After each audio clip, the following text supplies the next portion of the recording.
Quelles sont tes racines et tes fondations? Mes racines, elles sont.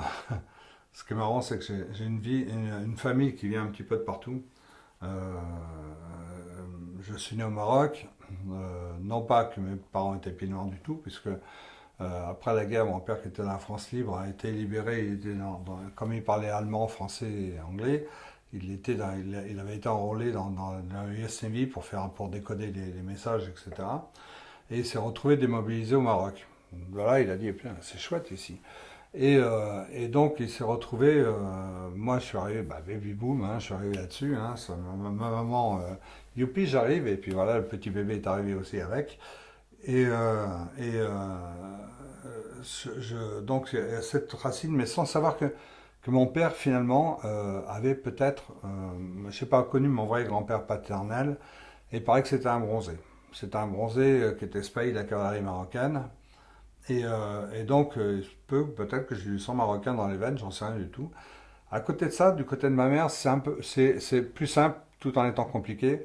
C'est une famille qui remonte on a remonté très très loin de la noblesse, on est remonté à très très loin avec, le plus haut on est remonté, c'était, elle s'appelait des Moulins, hein, et c'était Roger de Moulins qui était huitième grand maître en 1150, qui était huitième grand maître de l'ordre des croisés de Jérusalem, ce qui était un sanguinaire, hein, c'était pas un gentil du tout. Mais bon, après, on est passé par François Ier, on est passé par un tas de trucs, et même on est passé par un cousin un petit peu pas très éloigné, qui s'appelait Camille Desmoulins, et par la Révolution française. Voilà. Donc c'est marrant parce que d'un côté, c'est peut-être le Maroc, d'un autre côté, c'est peut-être peut-être la noblesse. En tout cas, je suis un enfant du monde. Voilà. Et ça m'a donné cette valeur d'aimer le monde. Voilà. Qu'est-ce que tu peux me dire de tes parents, justement? Mes parents, c'était. Alors, mon père était.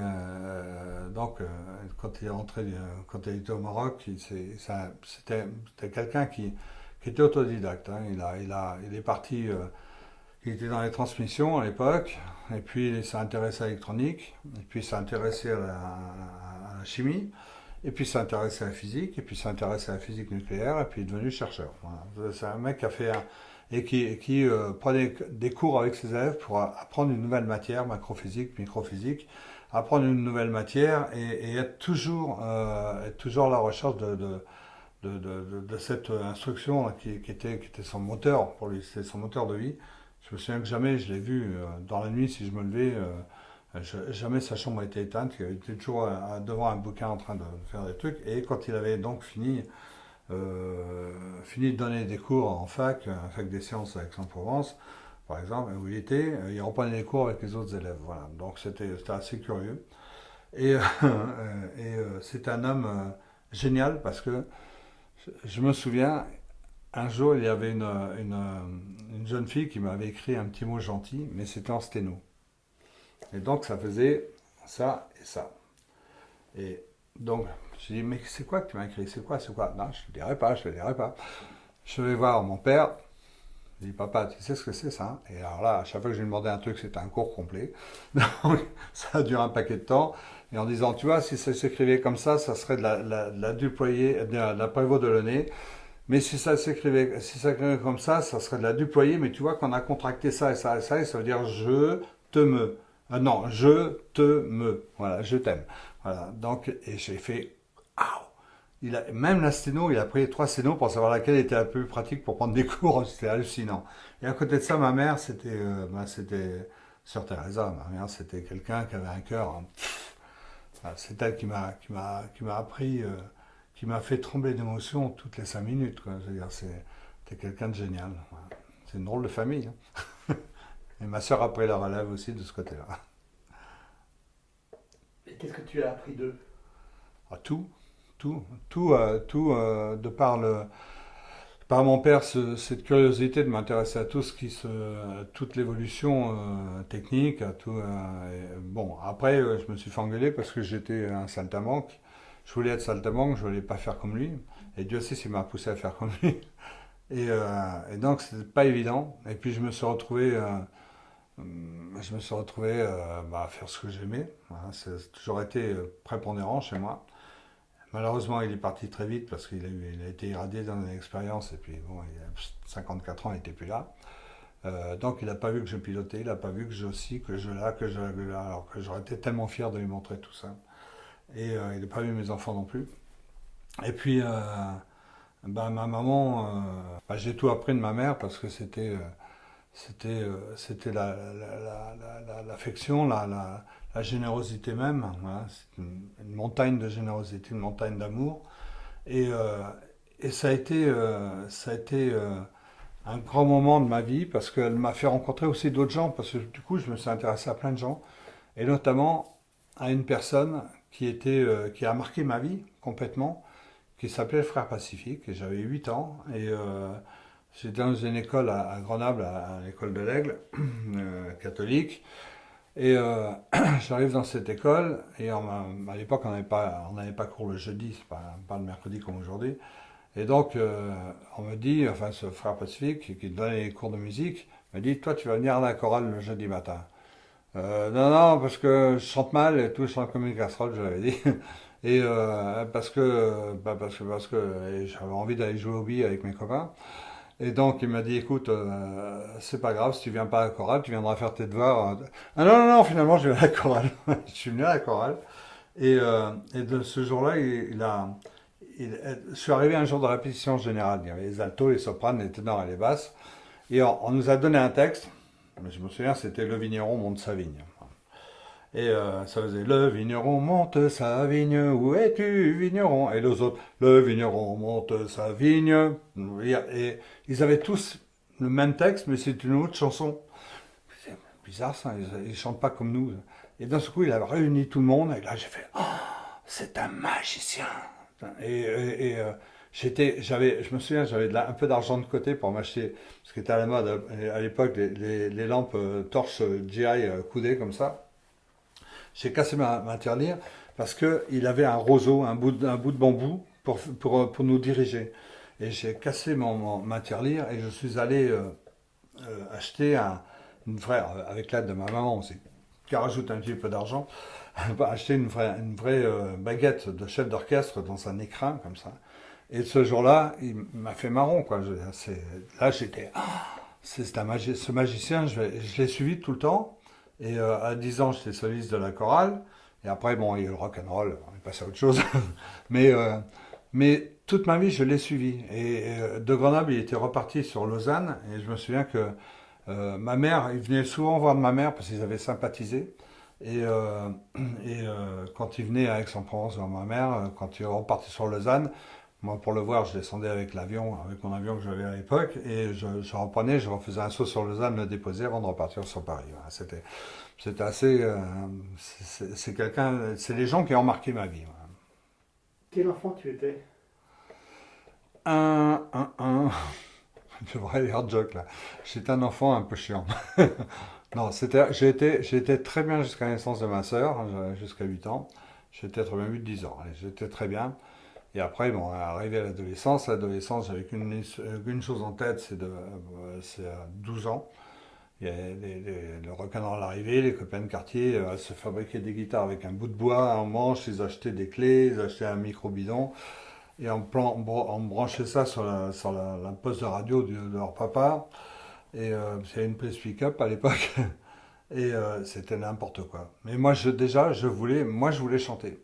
Et, et évidemment, ben, les notes s'en faisaient sentir. Et puis, j'ai évolué dans les orchestres. Je me suis retrouvé dans l'orchestre le plus important qu'il y avait dans la région à l'époque.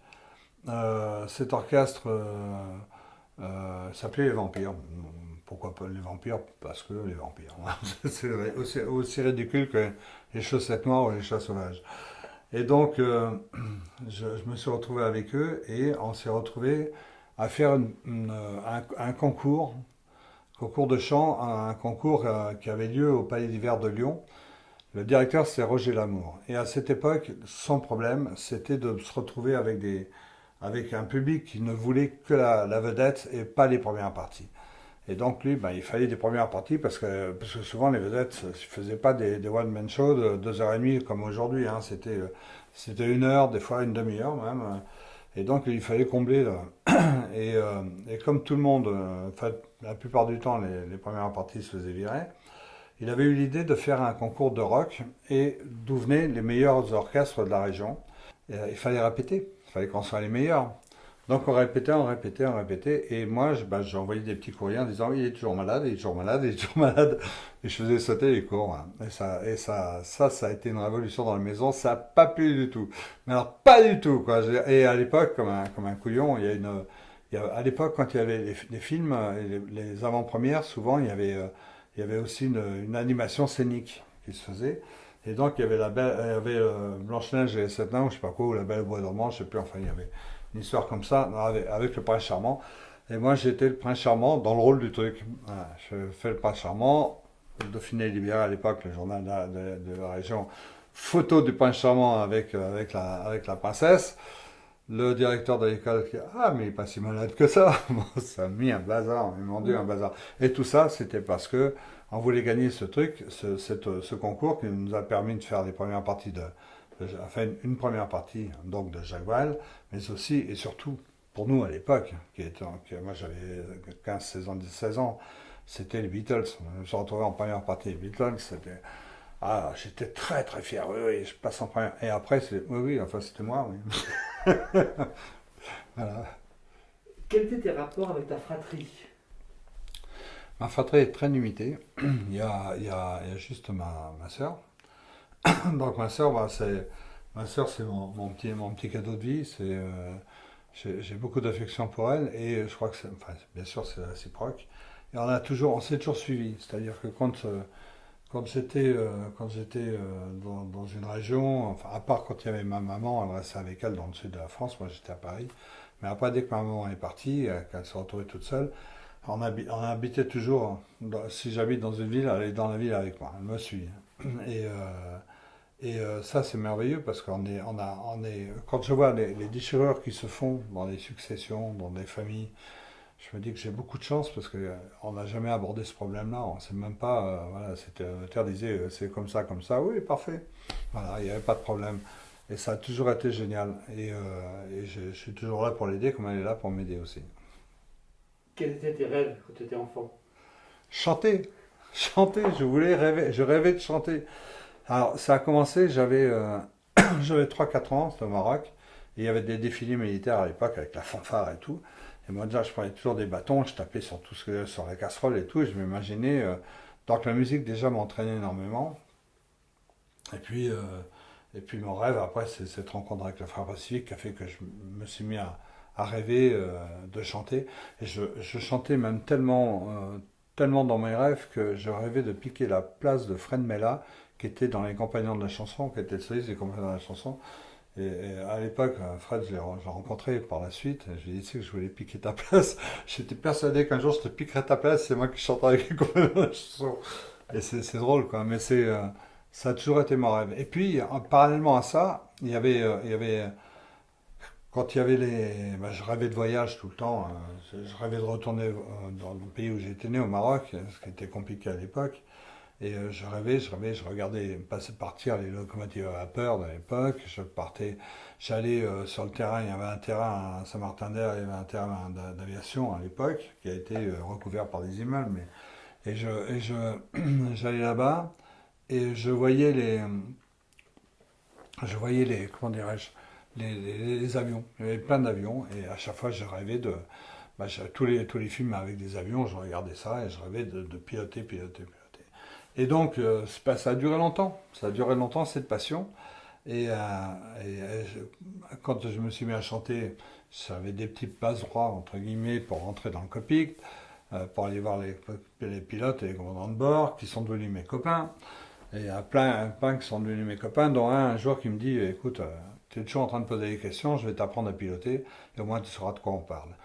Donc, il m'a emmené sur un terrain. Je suis tombé sur un ami à lui qui était le chef pilote de l'Agrécan à l'époque, qui donnait aussi des leçons, des leçons de pilotage. Et je me suis retrouvé avec lui et je me suis mis à piloter avec beaucoup de passion, avec beaucoup de. Moi, dès qu'un truc me plaît, je suis très doué. Si ça me plaît pas, c'est foutu.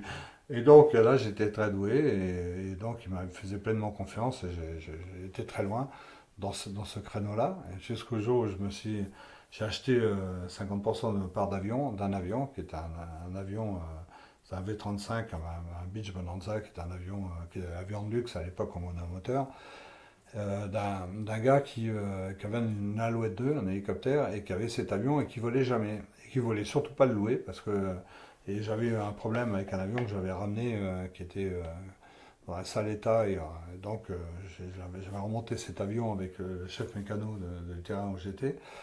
Et il m'a fait une réputation en disant, lui c'est vraiment un costaud, c'est du sérieux, c'est du machin. Et donc il m'a c'est arrivé aux oreilles de ce monsieur et qui a dit bah lui je veux bien lui louer. Puis quand il a vu que ça se passait bien, on a fait connaissance. Je lui ai dit moi je veux bien racheter une part de l'avion. Il m'a dit ok. Donc je me suis retrouvé avec mon avion à moi, enfin à moi, 50% à moi, mais c'était à moi quand même. Durant ta scolarité, quel élève tu étais? Touche à tout. Donc touche à tout, mauvais en tout.